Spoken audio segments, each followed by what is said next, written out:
He grew up the son of a pastor in a biracial household on Long Island. Sports gave him discipline, music gave him vision, but it was coming back home that gave him purpose. Dan Lloyd is the founder of Minority Millennials, where he bridges the gap between policy and culture, making civic engagement cool again. Dan, I am so excited to have you here. Welcome back to Success Unscripted, where we redefine success from the inside out.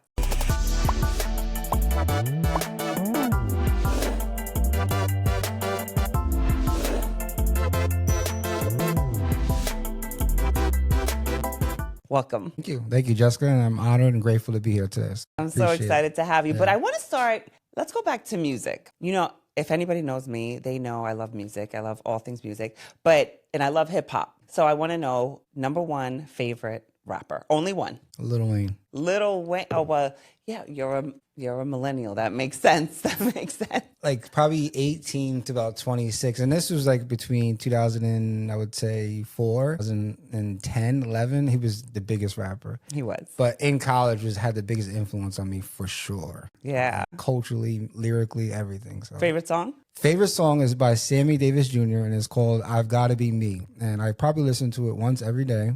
I don't know what about it. It's the words, it's the lyric, it's his voice, it's his cadence. But it's also something about this kind of pursuit of fulfilling your purpose, but also dealing with life, the struggles of life, and also sometimes the pain that comes with freedom, the decisions that you make, the consequences of your decisions in the pursuit of success and freedom. But it's just an incredible song. So Sammy Davis Jr.'s I've Gotta Be Me is my favorite song. I love it. Yeah. Is that the one that you just like sit there and like will bring tears to your eyes sometimes? Yeah, so I mean, there's been times for sure where I'll sit in my car and I'll get those tears out real quick where I'm like, it's, every couple of years or months sometimes recently. But definitely I'll get that out for like a good 10 seconds. Yeah. And then you just get right back to the game. I want to double click on something you just said. You said that the pain of freedom. What does that mean? Well, like you said, I grew up a pastor's kid. I believe in God. I believe in Jesus. But if you go back to Adam and Eve, I mean, the temptation was, don't you want to know more? Right? Don't you want to know good and evil? Good and evil is basically freedom. And with freedom or free will, the choice, that's literally a beautiful thing. But for us as humans, and everyone's different, but that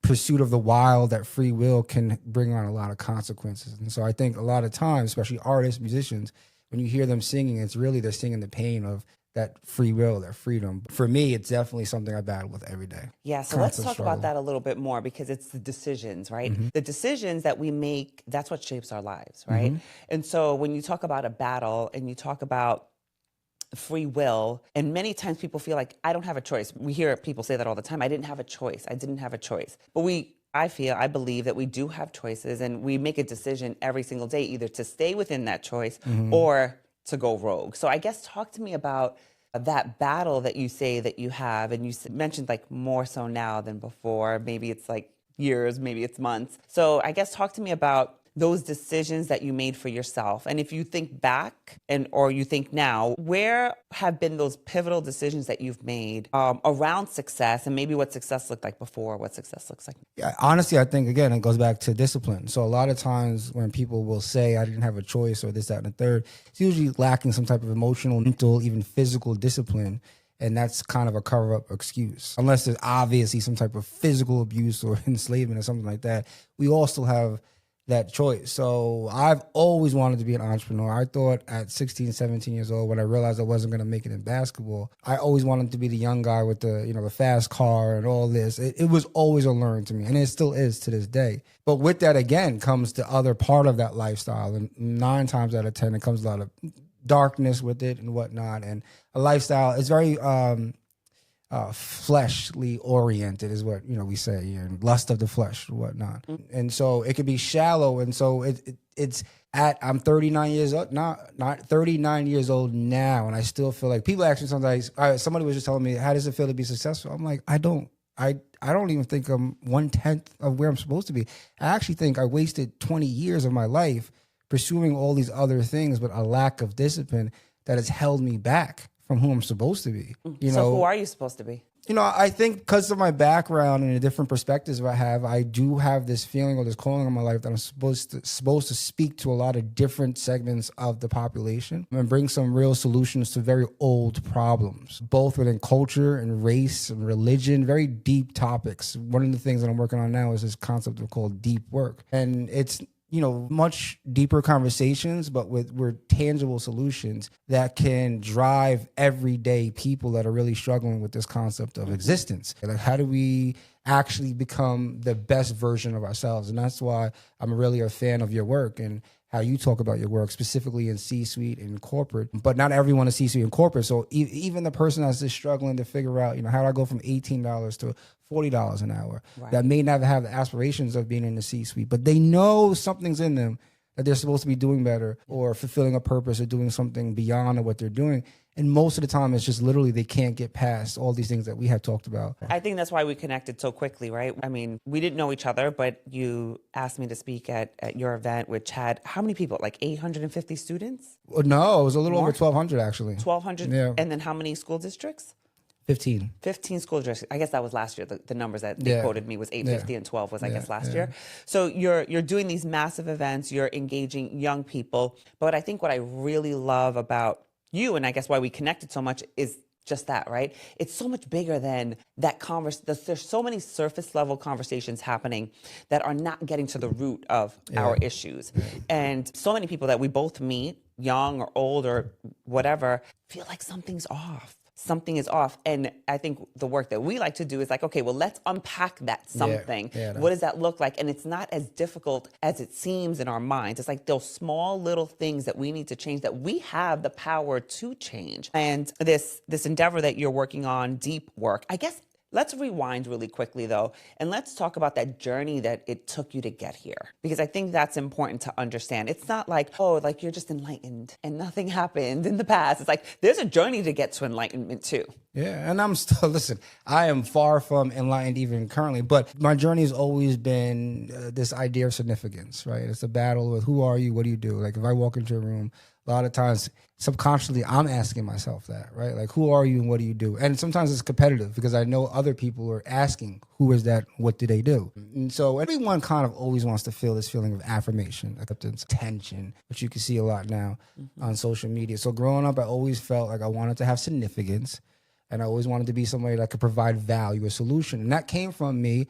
I grew up in the foster care system, very young age, up to about 3-5 years old, in and out with my mother. And then I was adopted at the age of 7. So very young, probably even about 4 years old. I remember being a young boy and I had so much to say, or I really wanted to protect my mother.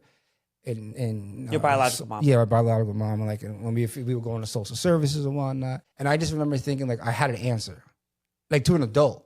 I had an answer for why this was the situation. Or so even when trying you were to protect little, her, like always had this feeling like there was a solution to this problem that we were in. And but being, not knowing my birth father, not knowing all these things, was a huge sense of insecurity. And then when I got adopted at 7, I moved in. I grew up in Wyandanch, which is at the time was predominantly a black community and a very tough community. And so then I'm dealing with identity issues because immediately, I think the first or second week I went to the youth center, someone tried to steal my bike and I almost got jumped. So I was like, oh, I got to be tough. You got to. At 7 years old? Yeah. And quickly realized, all right, I got to kind of put on this persona to protect myself and whatnot. And in that, when you're growing up, you also don't want to be the person that's not cool, all these different things that you struggle with identity. So my entire teenage years, even through college, always has been a sense of, who are you? What do you do? What's your significance? If it's not in basketball, am I a businessman? Then in music, we were pretty successful. And again, it was a sense like, I'm not making the music. I'm not the producer. I'm not the artist. So it was more in the background, but there was still something not connecting with my value in a way. And a lot of it, again, was me maybe resisting the calling that God had in my life. And that's not easy to find out. I still try to figure that out every day. It's starting to become more and more clear as I pursue more in prayer and the different things that I align myself with. And it goes back to what I was saying, everyone has that sense, hopefully still in their mind or in their heart, of what are they supposed to do and what are they supposed to accomplish. And how do you get yourself on that path to do that while the world doesn't care, though? I would say this. I did a TED Talk a few years ago, and this is when I really hit me, was time and identity. Identity is what I just talked to you about, which most of us struggle with. I have. But time doesn't care about none of that. Time doesn't care about your problems. Time doesn't care about health. Time doesn't care about nothing. It just keeps going. And so that's another thing that always kind of gives me the sense of urgency now to really put this all together, because you realize how brutal it could be. Well, you spoke about wasting 20 years. Yeah. Right? You spoke about wasting 20 years. So talk to me more about what that means, because then you also spoke about you're feeling more clear now than ever. And so, or you're getting more clarity. And I think clarity is the easiest route to discipline, kind of, because it's like that gym. When you decide, when you have the clarity, like, I'm not negotiating with myself anymore, it's easy. I just go to the gym at 6 a.m. or whatever, 6 p.m. And so I think when we find clarity, then discipline becomes a little easier. So talk to me about wasting time, because like you said, time doesn't care. Time doesn't care about your feelings. Time doesn't care about anything. But then also talk to me the path to clarity. Well, when you're younger, you think you may have all the answers, and you don't know, right? So there's still this kind of like naive dream. And as you get older and more years go on, you start to realize, wait, it's not going to happen by 25. Oh, it's not going to happen by 30. Damn, I'm 35. No, I'm about to be 40. So it humbles you, right? And you get the little feelings of success throughout these little things, and it's just always almost got it, and it doesn't work out. And the time clock is still clicking in your head. Again, for me, it was just at a younger age, but it's a humbleness, because you realize I'm still here.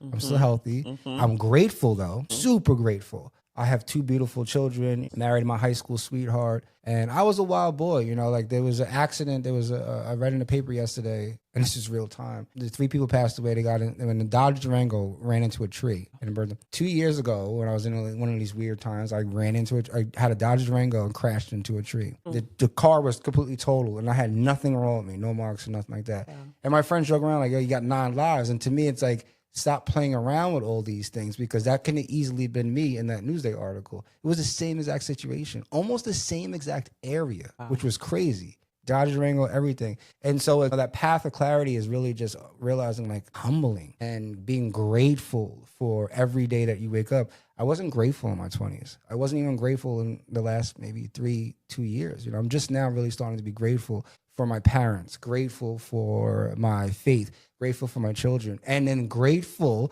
that I can still be a strong, healthy individual that can pursue the purpose that God has in my life. And that's kind of now giving me this peace and clarity to, like, oh, I know what to do in the next 2 years. I don't know exactly what to do, but I feel it and I can sense it. Yeah. Gratitude will get you so far. It's actually one of the first things I teach any one of my clients. It's like, what could we be grateful for in this moment? Even the shit. When we're grateful for even the 20 years that we lost or whatever, you know, I have 20 years that I lost too in a different way. And it's like, where can I find the gratitude for that situation so that I can use that and build that into my purpose? And I think that it helps, to your point, get clarity. I want us to talk about you as a leader and how you show up. When you think about your voice, when was the first time you really felt you had impact? When you were like, oh, wait, my voice means something? It's a great question.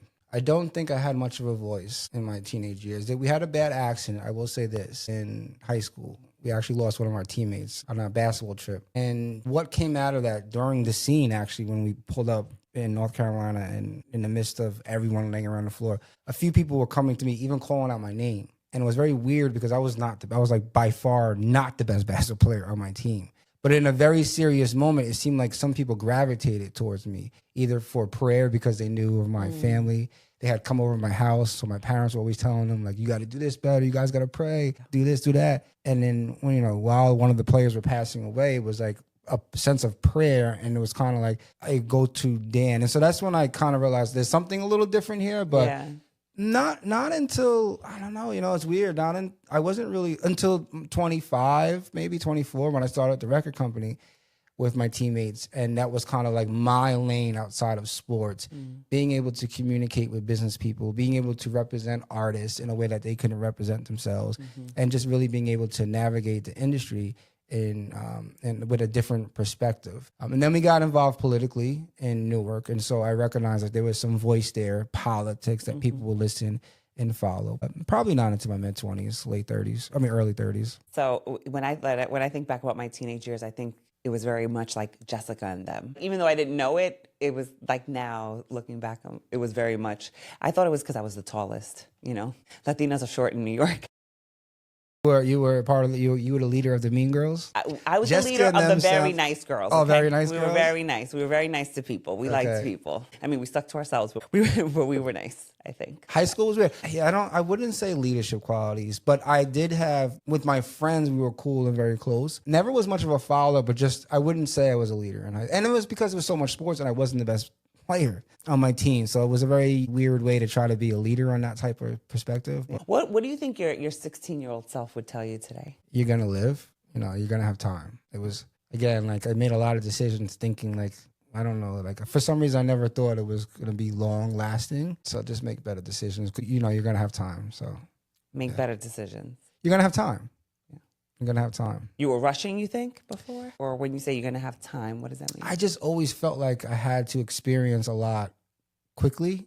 And I think those decisions kind of like I said, took me off of the path that I was supposed to go on. And a lot of those decisions are because I just never thought I was going to live like past 25, 30 years old. It was like, it was just like a very sensitive feeling I've always had. So you didn't think you were going to live past 25 old?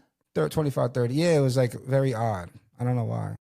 Where did that come from, do you think? I don't know. It was just always something growing up that was kind of like, I felt like I had something to say and had to accomplish something. So it was kind of like this impact really. You felt pressure. Yeah, like get a things pressure, impact early. I was going to figure this out and get it done. Always like a sense. My mother jokes like, this is why I went bald. Probably, honestly, if I was going to talk to my 16-year-old self, it was like, you're going to lose your hair. Like, take better care. Take more photos. But she says, like, you stressed yourself out. What? Do you think that's true? Yeah, absolutely. And a lot of it didn't pay off. So it was like, obviously, I was on the wrong path because we're older now, so proof is in the evidence. Like, Yeah. it didn't work out. Yeah. So let's talk about where you are now and the impact you're making now, because you are making massive impact, and how everything is kind of, from what I understand, coming full circle for you, right? So you're kind of bridging that gap into like music, sports, and now policy, and making young people civically engaged. So talk to me about like, how did we get there? Yeah. Honestly, it goes right back to what I was just saying when I was 4 years old. And that's why I love politics, and more so civic education, civic power. It's, giving that voice to people that may not feel like they matter or may feel like they have a lot to say, but just can't really communicate it in different platforms. And now that I'm older and I've been in a lot of different rooms and I've made the decisions we all just talked about, I feel a lot more confident being able to be in higher positions and remember those pains and remember the communication and the things that I still deal with now. And you can open up every door, pick up every rock. I don't care what industry you're in, from corporate to music to sports, everything is political. It all goes down to it, and it could even be a political emotion between two people. It's politics. Can you break down what that even means for some people? So when we say it's political, some people may think corporate structures. Some people may think, policies, like government. So when you say it's all political, what does that mean? So when we talk about politics or like governing, that's actually the work that goes into governing a community or a town. And there's policies that get made to govern those communities. The politics of it is how it gets made or why. Mm-hmm. So in sports, it could be there's 13 players and only 12 can make the team. 2 of those players are obviously the best. They're going to make it. And maybe the remaining 8 or 9 or so. But there's 3 or so players that maybe the father is the president of this game that's going to be made. Mm-hmm. And he's the worst player. But because the father has a relationship with this entity, politically, that kid's going to get picked in the team. And what do they say? It's politics, right? So that's the politics of that decision. In corporate, sometimes there's employees that are really good, but they don't speak up.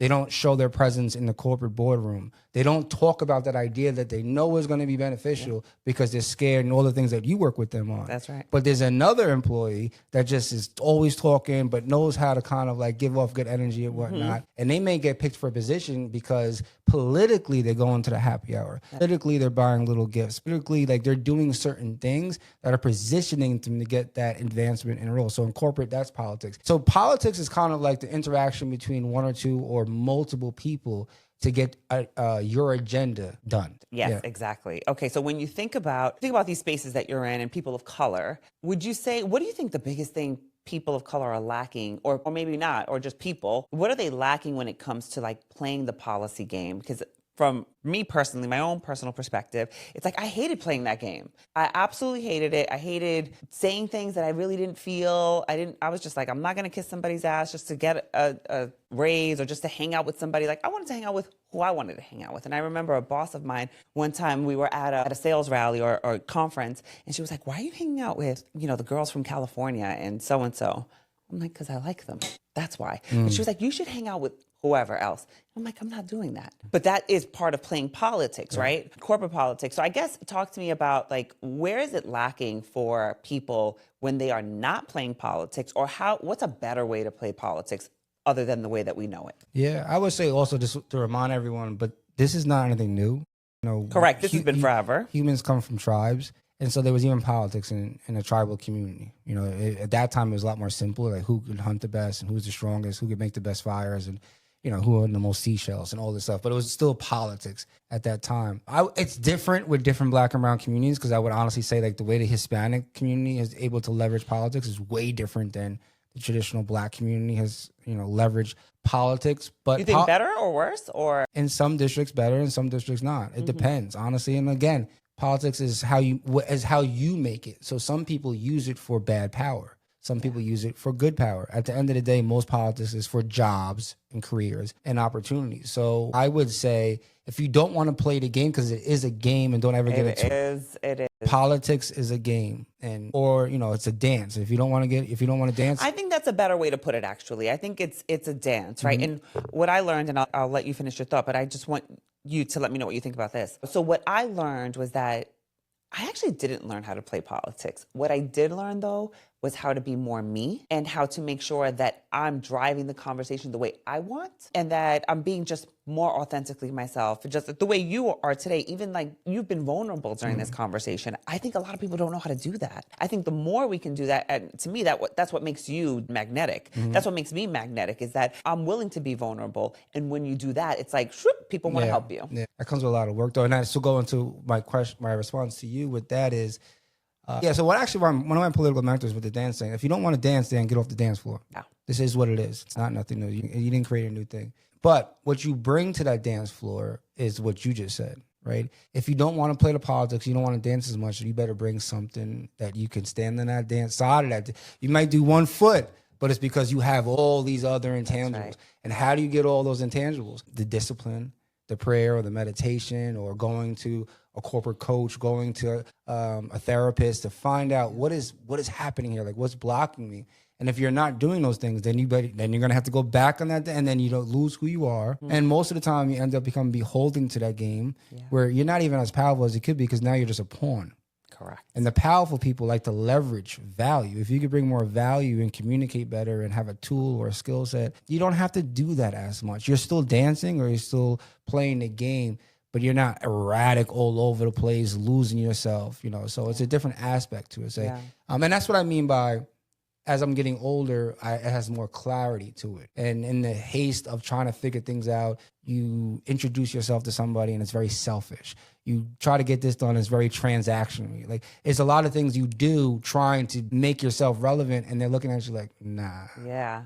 It doesn't make sense. Let's talk about that for a moment, because I feel as though in these spaces that we're all in, we feel that transaction, right? And I come from corporate sales, and I would always say sales is about relationships for me, but relationships are about relationships, right? And the more we can serve and not be so transactional. So what do you do or let me ask you this. How do you make sure that you are seizing an opportunity, but then also not making it transactional, not making the other person feel like it's a transaction? Yeah, I mean, does it make sense? The energy speaks for itself. The value, again, of that transaction, what is the value of it? And is it genuine? Is it the right time? Sometimes you got to hold off on a specific ask or request, or just something that is exchanging value. And that goes back to just the way that we thrive in society, and what makes more people more significant than others. Or if you want to be an entrepreneur, or you want to work for corporate, all of it depends on what value you're bringing. So if that exchange, though, is benefiting both parties, that's usually a really powerful transaction. You spoke about value, and what value are you bringing? I think that's part of the problem. A lot of people don't understand the value. They don't know how to they don't know the value that they're bringing, or they do know and they don't know how to communicate that. That's tough. No, it is. I mean, that again goes to a little bit about deep work, and because a lot of us, maybe when you get older, you lose it. But when you're younger, you have these dreams, these aspirations, this voice that's really talking to you and saying, like, this is what you're supposed to be. And you know it. And you just, for so many reasons and factors in life, it gets blunted, stunted. And then it's just no longer exists. And then you just got to survive at this point. So it goes away. But value most of the time is, and you know it when you have it, because then people's response to it changes. You can feel it. You could feel it. Yeah. And so that's a hard thing, though, to nurture. Yeah, 100%. I think when we can truly understand what value are we bringing to the room and then be able to communicate it, that's where, to me, true power lies. And real quick, I'll just keep it simple. Like, a lot of times I'll just, specifically with our communities, Black and brown communities, that value really young is, he's really good at basketball, or she's really good at softball, or smart, or beautiful, or it's these very simple surface things. Yeah. And you see how that doesn't last for a long time. And then you got to see how people pivot to what that value is. Those things are great, and it's actually a great resource. Yeah. But you still got to go a little deeper and figure out what that value is. Yeah, it's a tool. I would always say beauty might get you in the door, but it's not going to keep you there. Oh, and then you might have to dance a lot more, right? Yeah. Like, that politicking might be different than if you come in with beauty and these other assets that are bringing on. Yeah. It's more powerful when you have all of that other stuff, the thought, the value, the understanding, the energy behind it. So I want us to go back to bringing it all together. So what are you doing now, and what impact? I mean, I know all of the amazing things that you're doing now, but why don't you tell us a little bit about what you're doing now and how people can get engaged with you? Absolutely. So Minority Millennials is a nonprofit organization, and our mission is to help young people access jobs, build wealth, and become civically engaged. So we're really fine-tuning our program with 2 programs. One is called Civic Works, which is a combination of civic education and workforce development. We believe a civically minded community is a wealthier community. If you look at most of the wealthy communities, especially on Long Island, there's a huge rise of the Asian population, extremely civically engaged. The Hasidic Jews are very civically engaged, very wealthy communities. The Hispanic population, not so much more like the more recent migrants, but that Dominican, Puerto Rican population has really understood the power of being civically engaged, and even see wealth starting to rise within Hispanic communities. We're really trying to provide this very unique solution to why people don't vote. And if they do vote, why are they not leveraging it more? Because there's a historic example of wealth that comes with that engagement. So important, and I don't think people speak about it enough, exactly what you're saying. And so once you attach money to it, it's like, oh, wait, I can make money there? Then give me more information, right? Yeah. That's what I believe. And so if I'm a regular lay person who's never been civically engaged, where do I start? I mean, civics in general is really just being involved with your communities. The school boards are coming up May 20th. Participate in the local school board. And if you're not registered to vote in your school board, that should be assigned to you. Because that means you actually don't know if you're paying taxes, you're a homeowner, what your taxes, 70% of Long Island taxes go to schools. And so where is your money going? It's just being very knowledgeable about your existence. So I would say start at the very local level. School boards, this year's local elections, Nassau County executive race is going on. Suffolk County is not, but Suffolk County legislative race is going on. This is all going to dictate how Long Island, Suffolk, and Nassau looks in the next 2 to 4 years. So get involved and learn about who are your local elected officials, but also pay attention to the massive regional projects that are going on. From offshore wind to potential casino resort to all the different things that are happening with clean energy. This is all happening on Long Island right now. So let's double click on this for a moment, because I say this all of the time. Now, I used to be a political junkie, not anymore, but people would always speak about, the big election, the presidential election. But I'm like, don't talk to me unless you know what's going on locally, because that's what really matters. So give us an understanding on why people need to get involved locally. And I know you spoke about it a little bit, but I feel as though we need to even make it even easier to understand as to why we should get involved, because most people do not understand who their local congressmen are and what they do for us, how they could actually leverage the information and leverage the relationships. Yeah, I'll keep it real simple. 2 things, jobs and housing.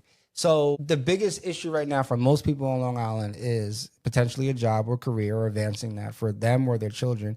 and housing, just the quality of life that happens. And local officials and local politics, it has a tremendous impact on those two things. There's other issues like healthcare and student loans and things that you can, immigration that you can get into, clean energy. But the two simple ones is jobs and housing. The two biggest employers on Long Island is the healthcare industry and local municipalities. And so when you think about Long Island as traditionally working blue collar, middle class, who employs, who are those individuals? It used to be the fire department and the police unions. Well, guess who is one of the biggest supporters of the police unions is the PBAs. PBAs are extremely politically involved. Why? Because they can vote elected officials in that'll make sure that they're collectively bargaining with the unions to have a better quality of life. And most of the individuals that were working here or lived here at the time were getting into these jobs, into these industries. And so there's a lot of opportunity when you're in the know about that. And most people here have benefited from these very kind of almost basic civil service careers that you see now that is changing, but it's very simple. Those are the two main things. That's a job or a good career on Long Island can give you a quality of life, sustain your ability. If, again, you don't have more aspirations, that's just being able to provide for your family. And the second thing is housing. Housing is extremely expensive right now on Long Island. So you need local officials that are going to be brave and courageous and be able to communicate how to solve these problems, because a lot of people don't want to build to keep the sanctity of a suburbia, which I can understand. I grew up here. I'm a suburban kid. At the same time, how can we be innovative and make sure that the 21st century suburbia is effective and the same quality of life for your children and grandchildren? So I like to keep it simple. Like, what are you struggling with right now? And a lot of times, too, I would ask people, what are you struggling with anything? Are there any pains? What are the positives? If they say, I'm not struggling with anything or any pains, it's like, all right, so, you're kind of being naive right now because everyone's having to deal with something. And if it's not you, think outside yourself, right? Don't be so selfish. Think about like maybe what your sister or your brother or your kids or other people may be struggling with. And this is why it's so important to be involved locally. Great way to leave a legacy also. Yeah, absolutely. Absolutely. Yeah. Thank you so much for the impact that you're making on the community and for being so vulnerable here today. Yeah, I didn't expect that. I think, it's good. But again, like, I feel like it's a good conversation. And it's important. I think it's important for people to just understand that being vulnerable is actually, that's a superpower.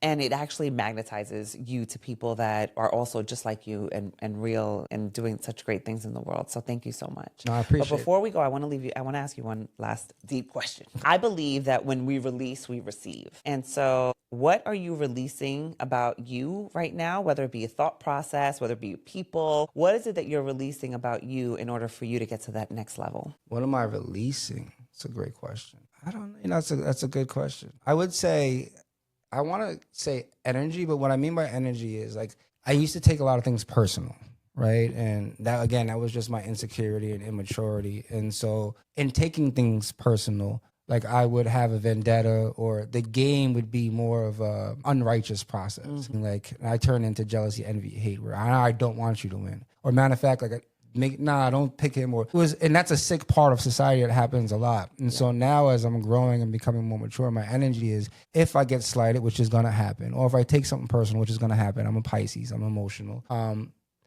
I'm able to absorb it, but then I release it in a way where it's like I can process it. And so that energy that I'm now releasing is actually way more cleaner, it's way more righteous than what I used to release. And so I do think when, people see that and they know, like, even if they did me wrong or if I'm feeling some type of way, that energy is still like very much refined. And I personally, in the past couple of years, I can see like a lot more people respecting that, and a lot more people that I want to be around that I have not gotten around yet are starting to kind of be attracted to it in a way. So that's beautiful. I don't know if you've ever read the book, The 4 Agreements, but agreement number 2 is don't take anything personal. It's one of my favorite books. Yeah, and that's hard. I used to take everything personal. Yeah. Oh. Well, you're a Pisces. A Pisces. So that says a lot right there. Well, thank you so much. Thank you for tuning in to this week's episode of Success Unscripted. If you want to hear more about Dan, how can we get in touch with you? My Instagram is actually real simple, Dan Lloyd. At Dan Lloyd, at Policy and Culture, and at Minority Millennials. That's kind of like the whole focus. And also at Accelerate Long Island. I do a lot in the high-tech startup space, so that's a big aspect of what I'm working on as well. Something we didn't touch on, but definitely check him out. Yeah. And it'll all be in the show notes. Thank you so much. If you found this interesting or something that we said resonated with you, please share it with a friend and subscribe. We'll see you next time on Success Unscripted.